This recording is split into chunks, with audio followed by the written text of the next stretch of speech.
4 រៀងលើបន្តិចបាទព្រោះទីផ្សារវាអាចចុះទៅវិញ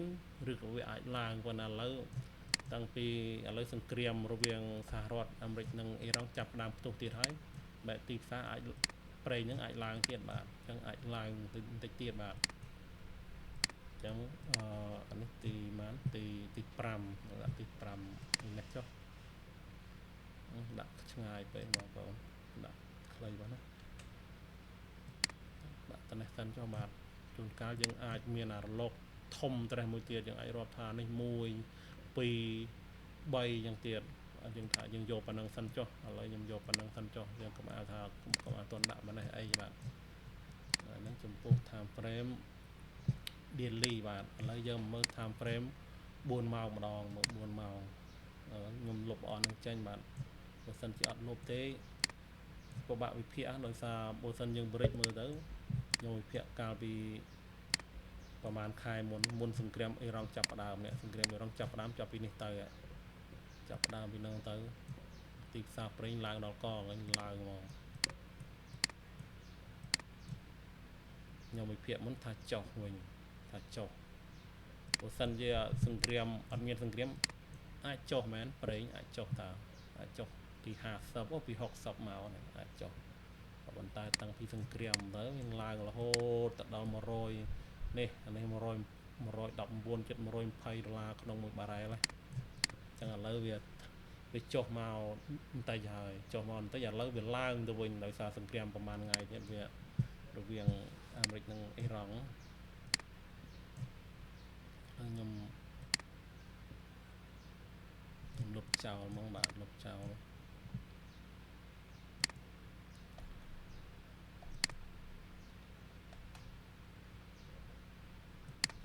អស់បាទស្រួលវិភាគ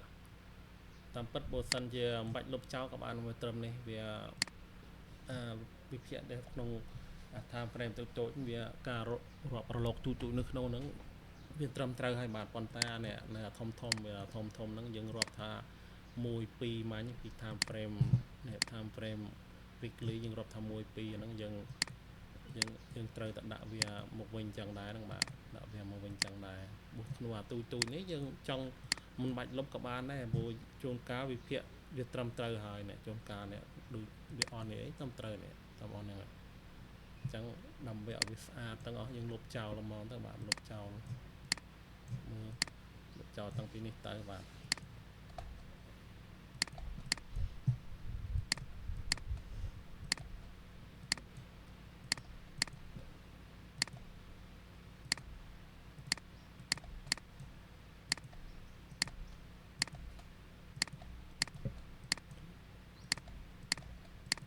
trà này bọn tìm sang sai về du mình tên tìm sang đây nằng tại về làmประมาณ ឆ្នាំ rồi này tăngពី ឆ្នាំ 2000 2000 2023 មកមើលដល់ពីហ្នឹងហើយ 2023 ពាក់កណ្ដាល 2022 មកសាយវេរហូតមកដល់ឆ្នាំ 2026 ទៅវាសាយវេរឡើងប្រហែលឆ្នាំមើលដល់ជិត 4 ឆ្នាំដែរហ្នឹងគាត់សាយវេរទីផ្សារប្រេងបាទ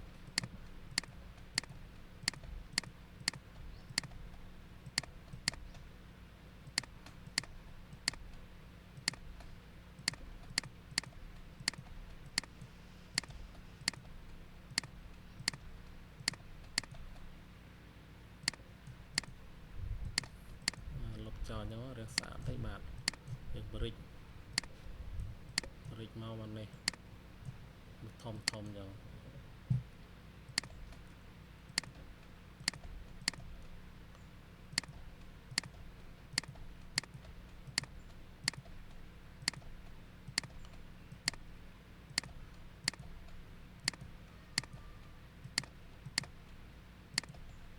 បងប្អូនស្រុកខ្មែរភាគច្រើនគាត់មិនសូវពេញយម trade currency ឬក៏ trade ប្រេង trade អីប្រហែលទេដោយគាត់ចូលចិត្ត trade តែមាសដល់បងប្អូនដឹងស្រាប់ហើយមាសពិបាក trade ណាបងប្អូនពិបាក trade មែនតើសម្រាប់ដៃថ្មីហ្នឹងកុំថាងាយស្រួលពិបាកជាងគេគឺ trade មាសហ្នឹងឯងបើសិនតែ trade តែស្រួលមានតែ trade currency ឬមួយក៏ trade stock ស្រួលអត់សូវពិបាកឯ trade stock ភាគច្រើនវាដើរទៀងត្រង់វាអត់សូវកលិចដូច trade មាសហើយមាសពិបាកទី1 trade ស្អី crypto គឺវិបាកទី2អាហ្នឹងពិបាក trade មែនតើពីរអ្នកហ្នឹងចំពោះផ្សេងគឺស្រួល trade ទេដូចជាទីផ្សារប្រេងអីក៏ងាយស្រួល trade ដែរទេទីផ្សារប្រេងបាទមិនទៅពិបាកទេពិសេសជាងគេគឺទីផ្សារមាសហ្នឹងហើយបងប្អូនស្រុកខ្មែរគឺគាត់ស្រឡាញ់តែមាសហ្មងខ្ញុំមិនសូវពេញចិត្តប្រហែលក្នុងការចូល trade មាសប្រហែលខ្ញុំគាត់ទៅវិភាគទេបើសិនតែ trade អីខ្ញុំ trade currency អីផ្សេងទៅវិញទេវា trade currency ហ្នឹងភាគច្រើនវាទីផ្សារវាដើរវាមិនសូវក្លាប់ចាក់ដូចទីផ្សារមាសគេមិនសូវធ្វើស៊ីអញ្ចឹងណាអ្នកដែល fund ធំគេមិនសូវធ្វើស៊ីមកបើសិនតែ trade មាសវិញវាគេធ្វើស៊ីដល់ពេលគេធ្វើស៊ីអញ្ចឹងយើងអ្នក trade ទូចតាចគេហៅថាយើង retail trader ហ្នឹងយើងលុយបន្តិចបន្តួចចូលទៅរលយើង trade ដាច់លុយដាច់ account អស់បាត់លុយយើងទូចមកលុយគេធំរាប់ពាន់លានដុល្លារគេទៅលាក់តែមកខ្វាច់ដល់ពេលយើងទិញគេលក់ដល់ពេលគេលក់លុយគេរាប់ពាន់លានដុល្លារគេទៅលាក់គេលក់មកវាមិនស៊ីយើងអ្នកទិញអស់លីងធ្លាក់ប៉ុតដាច់ប៉ុត CSL link អញ្ចឹងយើងពិបាក trade ណាចំពោះយើងអ្នកដែល trade មាសហើយអញ្ចឹងពិបាក trade ព្រោះយើងជាទៅថាកតិច trader យើងអ្នកទូចតែមែនតើហ្នឹងយើងគេសិតតែអ្នកធំគេហៅថាពួកធនាគារពួក funder ហើយ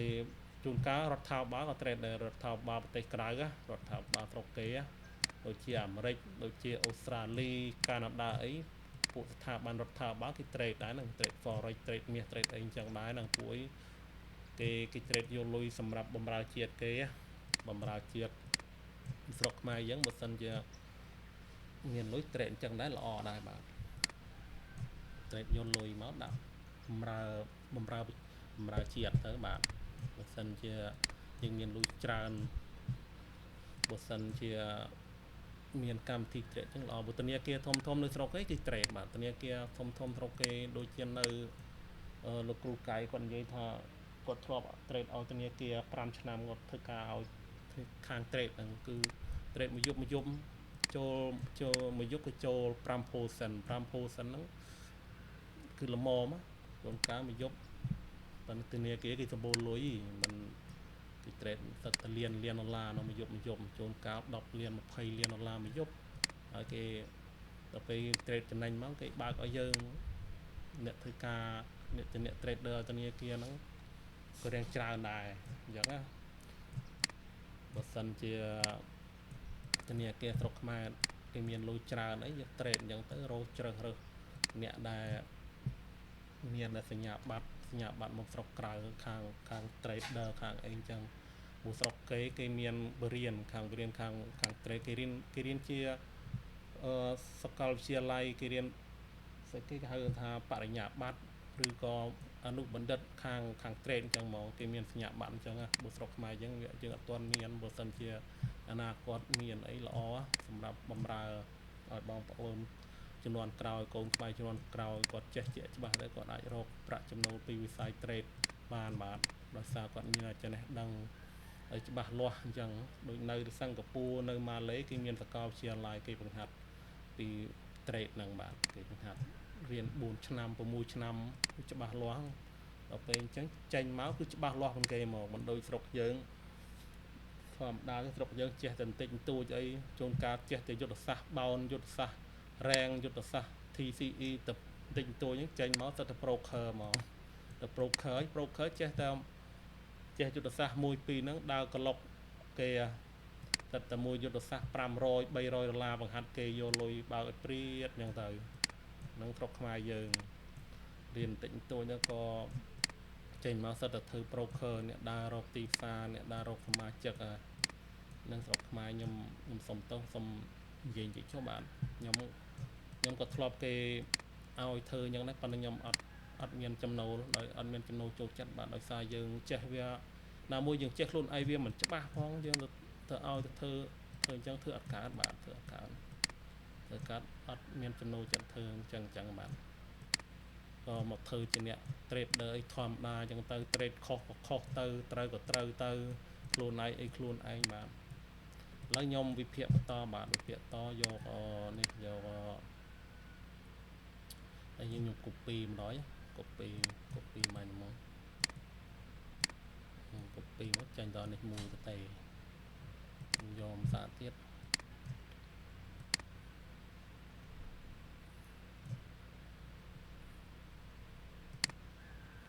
យកភាសាទៀតបាទ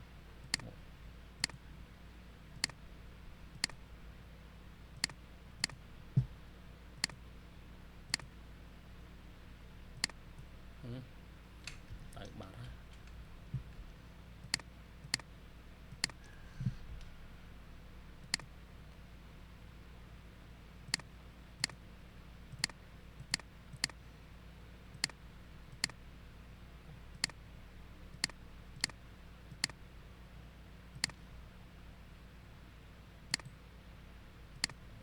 យកមកដាក់នេះមកបាទផាច់នេះមករាងលឿនបន្តិចបាទអានេះចំពោះដល់ time frame 4 ម៉ោងបាទ4 ម៉ោងខ្ញុំរិចវាធំបន្តិចមកអានេះគូ trend line មួយមកខ្វាច់មកយើងយកអាមួយទូចនេះ ABR 5រលកនេះតូចនេះបាទយកមកទៀត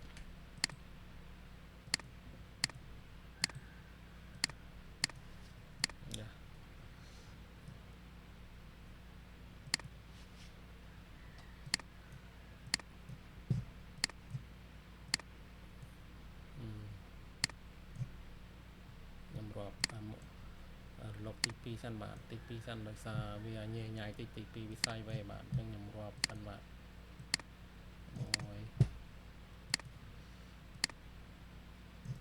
អានេះចូល horizontal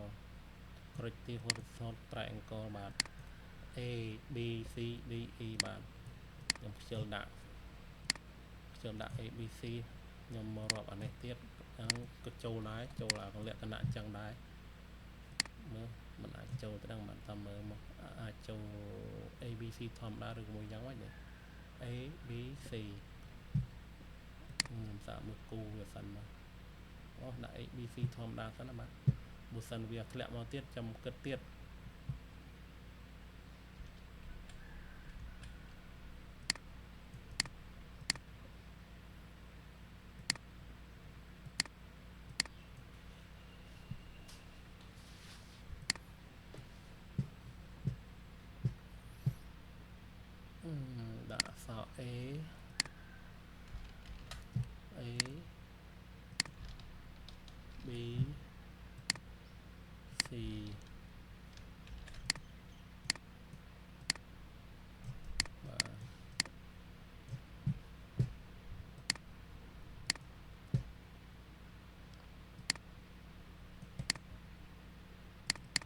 năng chấm bút tí phá tí phá frame time frame 4 ម៉ោងបាទនេះ4ម៉ោង4ម៉ោងរៀងបើយើងប្រិចមករៀងញ៉ៃញ៉ៃបងប្អូនញ៉ៃញ៉ៃតែនេះអានេះទី3អានេះ4ណាដូរពណ៌សិនបងដូរពណ៌សិនបាទកុំឲ្យវាពណ៌ដូចគ្នាអញ្ចឹងមើលទៅច្រឡំគ្នា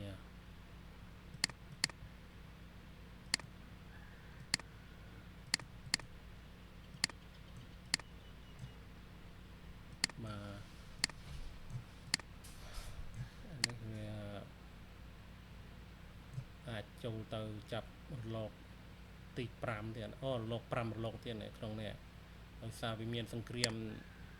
ជាមួយគ្នាអាមេរិកជាមួយនឹងអ៊ីរ៉ង់វាកំពុងមានសង្គ្រាមអញ្ចឹងប្រេងអាចឡើងទៀតអាចឡើងទៅចាប់យករលក C ហ្នឹងហើយសូវក្នុងហ្នឹងវាអាចមាន5រលកទៀតនៅក្នុងនេះអញ្ចឹងអាចមកដល់សូវអាចមកដល់នេះហើយអញ្ចឹងវាអត់ទៀងនេះរលកទី4ហ្នឹងវាភាគច្រើនវា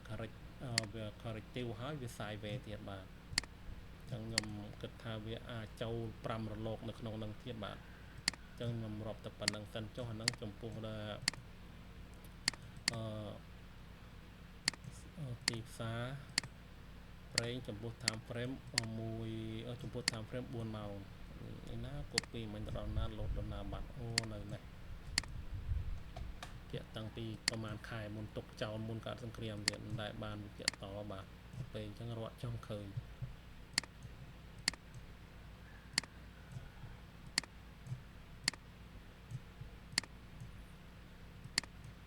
បាទនេះ4ម៉ោងបាទខ្ញុំមើល1ម៉ោងអានេះខ្ញុំកាលពីមុនខ្ញុំវិភាគ1ម៉ោងរឿងអូនៅវែងឆ្ងាយបងប្អូនវែងឆ្ងាយមែនតើទុកចោលអត់ដែលវិភាគតអត់ដែល trade អត់ដែល trade អញ្ចឹងអត់វិភាគទេតាមមុនខ្ញុំ trade ដែរ trade ប្រេង trade អីនេះ trade ពីតំបន់នេះ trade ទៅនឹងដល់ពេល trade មកហើយទឹកមកនោះឈប់ trade មក trade អី currency ផ្សេងទៀតហ្នឹងទុកចោលដល់ពេលទុកចោលអញ្ចឹងវក់កើតសង្គ្រាមកើតអីក៏អត់មាន trade ទៀតបើសិនជា trade ទិញត្រូវបានលុយចាយអ្នកណាព្រោះឲ្យតែកើតសង្គ្រាម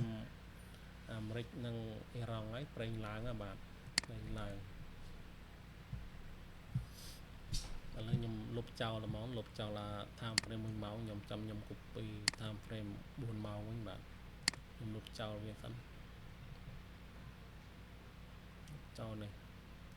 delete មកទៅបាត់ហើយបាទអញ្ចឹងខ្ញុំទៅ copy នេះបណ្ដោយ copy 4ម៉ោងនេះបាទ copy 4ម៉ោងយើង copy ទៅនេះមកនេះបង្កើត layout ទៅនេះមក make copy មក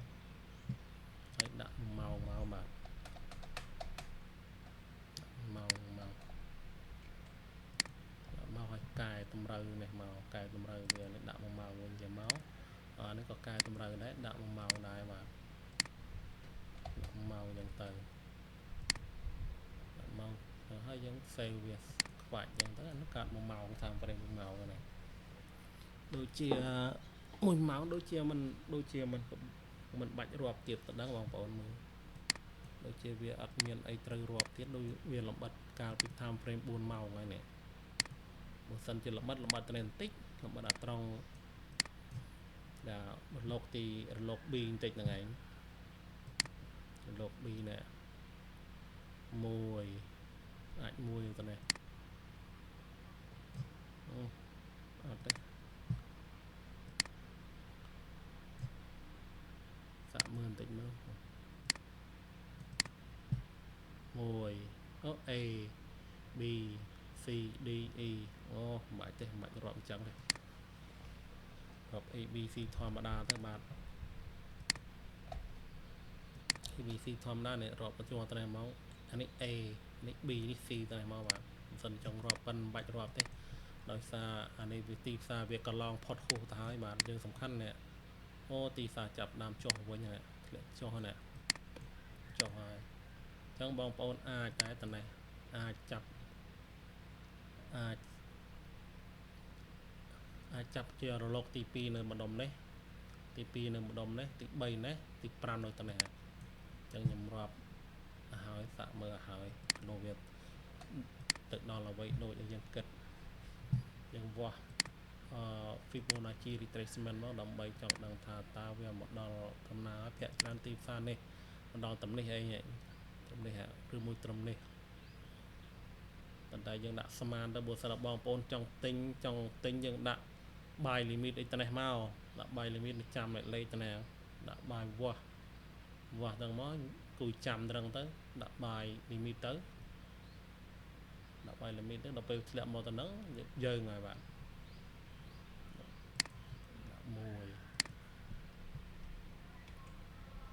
ដាក់មួយទូចមក1 2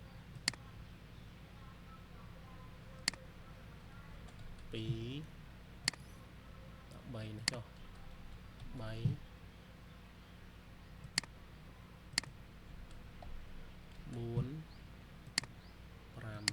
5ដាក់5ឲ្យចូលបាន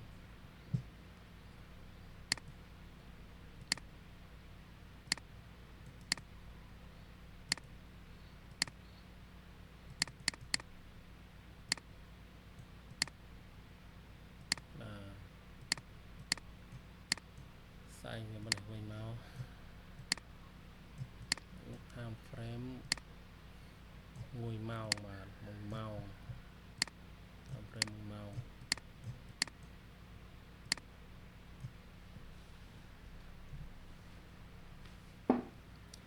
បាទការធ្វើវីដេអូអំពីវិភាគទីផ្សារប្រេងនៅថ្ងៃនេះក៏ដល់លំមនឹងបញ្ចប់ហើយបងប្អូនបាទក៏សូមខន្តីអភ័យទោសដល់កំហុសឆ្គងណាមួយក្នុងការនិយាយស្ដីមិនសមរម្យក៏សូមអភ័យទោសផងបាទហើយក៏ក្នុងការបញ្ចេញវីដេអូនេះគឺក្នុងគោលបំណងគឺគ្រាន់តែផ្ដល់ជាចំណេះដឹងទៅដល់បងប្អូនដែលអ្នក trader ឬក៏អ្នកវិនិយោគតែប៉ុណ្ណោះបាទចំពោះការ trade ឬក៏ទិញលក់អីបងប្អូនជាអ្នកសម្រេចចិត្តខ្លួនឯងខ្ញុំមិន recommend ឲ្យបងប្អូនត្រូវទិញឬក៏ត្រូវទៅលក់ទេសូមបងប្អូនប្រយ័ត្នប្រយែងក្នុងការចូលទីផ្សារបាទពីព្រោះថាលុយកាក់យើងពិបាករកណាស់បាទសូមអរគុណនិងសូមជម្រាបលាបាទ